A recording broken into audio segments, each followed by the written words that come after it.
ကိုရီးယားအဖွာကြီးရေမြောင်းနဲ့ဆင်ပြီးတော့ရှူးရှူးတွေပေါက်နေပြီရှူးရှူးတွေပေါက်နေပြီကိုရီးယားအသက်90အဖွာကြီးမတယောက်တည်းပဲလေးဘိန်းဆိုင်ကလေးနဲ့စဘာလာဆိုင်ပြီးတော့ပြန်လာပြီခင်ဗျာခုဆိုရင်တော့ကျွန်တော်တို့အဆောင်လေးမှာရှိတဲ့စဘာကင်းလေးစပြီးတော့ဆိုင်နေပါပြီ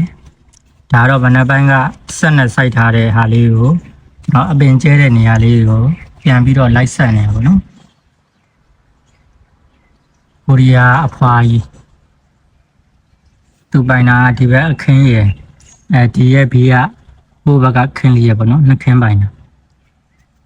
အပင်ကျဲတဲ့နေရာလေးကိုလိုက်ပြီးတော့စိုင်းနေရဖြစ်ပါတယ်နောက်ဆိုရင်ဒီနေရာလေးကစဘာပင်လေးစိမ့်ဆိုးပြီးတော့တော်တော်လေးလှမဲ့ရှုခင်းလေးတောင်တန်းကြီးနဲ့စဘာခင်းနဲ့ဟိုတချင်းတော်မှာသွားပြီးတော့တတိရတယ်တော်ပန်းကလေးများရဲ့လာခြင်းတိုင်းလာနေပါတယ်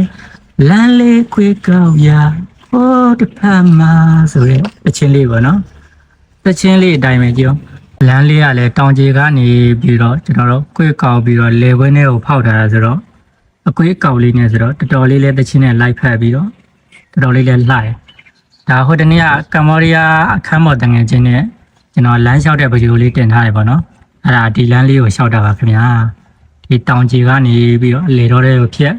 ဖြတ်ပြီးလေတော်တွေကိုဖြတ်ပြီးတော့ဟိုးဘက်ကဒီတောင်နှစ်ခုရဲ့ကြားလေးကိုဝင်သွားတာပေါ့နော်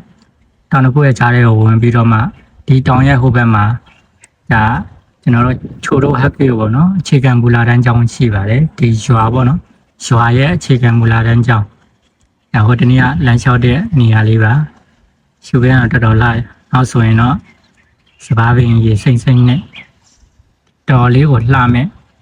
တာရတဲ့နေရာလေး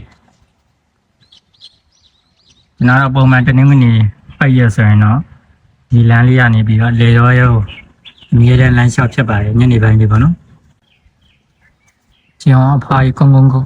နဲ့လုံနေရတယောက်တည်းဒါဆိုရင်အသက်80ဝန်းကျင်လောက်ရှိနေလောက်ပြီကိုရီးယားအဖွာကြီးဒါလေးကတော့သူလာတဲ့ဒါဆိုင်ကယ်ပေါ့နော်ဒါလေးဘိန်းဆိုင်ကယ်ပေါ့နော်ဖွာကြီးရေမြောင်းနဲ့ဆင်းပြီးတော့ရှူးရှူးပေါက်နေပြီကိုရီးယားဖွာကြီးရေမြောင်းနဲ့ဆင်းပြီးတော့ရှူးရှူးတွေပေါက်နေပြီကျွန်တော်မတွေ့ဘူးကိုရီးယားဖွာကြီးရှူးရှူးတွေပေါက်နေပြီအဘဘေးကရေမြောင်းပေါ့နော်သူတို့လေပါလေကိုရေတွင်းနေရေမြောင်းမှာခုအားလုံးလောကီကတော့ပြန်လာပြီကိုရီးယားအသက်